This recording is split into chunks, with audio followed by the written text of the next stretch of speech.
ভাই এই ভাই চলে আসেন হ্যাঁ আমার নিজের অন রিকোয়েস্টে সে এই দুটো সিসি ক্যামেরা লাগাইছে একদম উপরে, মানে একেবারে পুরো মোটটা কাভারেজ।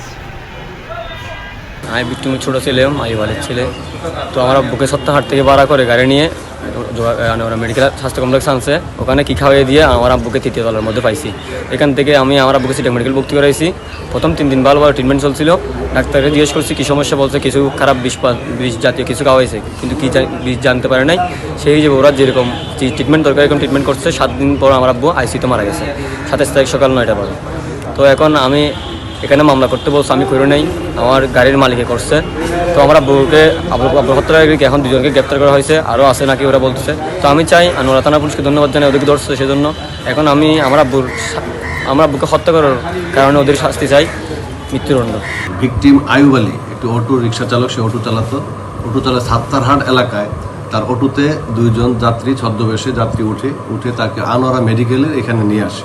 এখানে এসে তাদের সাথে আলাপ আলোচনার মাধ্যমে একটা গভীর সম্পর্ক গড়ে তোলার সময় এক পর্যায়ে তারা এখানে একটা চায়ের দোকানে চা খায়।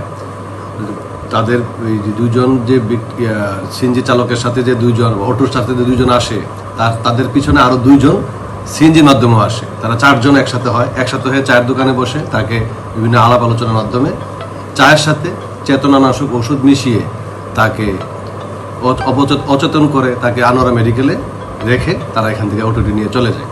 পরবর্তীতে ভিকটিমের পরিবাররা জানতে পারে যে এখানে তার বাবা এবং অটোর মালিকও জানতে পারে, সে কিন্তু ভাড়া চালিত অটো চালাইতো। তো জানতে পেরে তার হাসপাতালে এসে দেখে তার বাবার অবস্থা এরকম। তো আনোয়ারা মেডিকেল কর্তৃপক্ষ তার উন্নত চিকিৎসার জন্য চট্টগ্রাম মেডিকেল কলেজে প্রেরণ করে। উক্ত সংবাদটি আমরা অবগত হওয়ার পর সাথে সাথে আমরা উক্ত ঘটনা ভিকটিমের পরিবার, অটোর মালিক আমাদের কাছে একটা অভিযোগ দায়ের করে এবং মারা যাওয়ার পরেও তারা অভিযোগ দায়ের না করিলেও আমাদের কাজটা আমরা কীভাবে ঘটনাটা ঘটলো, অটোটা কোথায় আছে, কারা ঘটনাটা ঘটিয়েছে, এইভাবে আমাদের তদন্তটা অব্যাহত থাকে।